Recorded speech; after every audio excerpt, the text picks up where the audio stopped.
Izin perkenalkan diri, nama saya Fauzan Muhammad Fatir dengan NIM 2104377. Belajar keterampilan gerak dan umpan balik. Pengertian dan batasan belajar keterampilan gerak. Yang pertama ada definisi tentang belajar menurut Singer 1975, Hergenhan 2012, Good and Brophy 2004, dan para ahli lainnya. Menjelaskan bahwa belajar adalah perubahan-perubahan perilaku yang relatif permanen sebagai hasil dari latihan atau pengalaman dan tidak dapat didistribusikan karena pengaruh kondisi tubuh yang temporer seperti karena sakit, lelah, atau obat-obatan.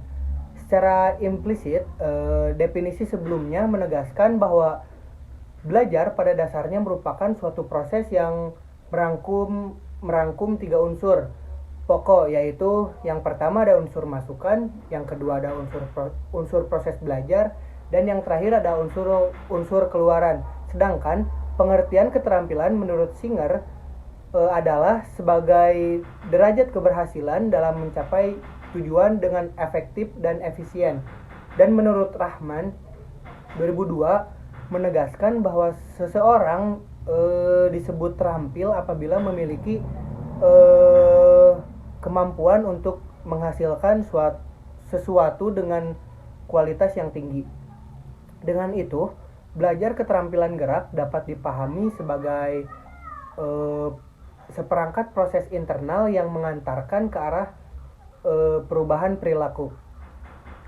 Sistem penahapan dan klasifikasi menurut Erikson dan Carnes 1994, belajar keterampilan gerak yang kompleks seperti membaca, menulis, menari, dan olahraga berlangsung dalam suatu proses panjang dan menuntut upaya pembelajaran yang intensif. Oleh karena itu, para ahli berusaha mengembangkan pendekatan konseptual pembelajaran keterampilan gerak dengan cara mengelaborasi proses pembelajaran menjadi tahapan-tahapan tertentu. Dua pendekatan tersebut yaitu pendekatan kognitif dan sosial kognitif. Yang pertama ada pendekatan kognitif.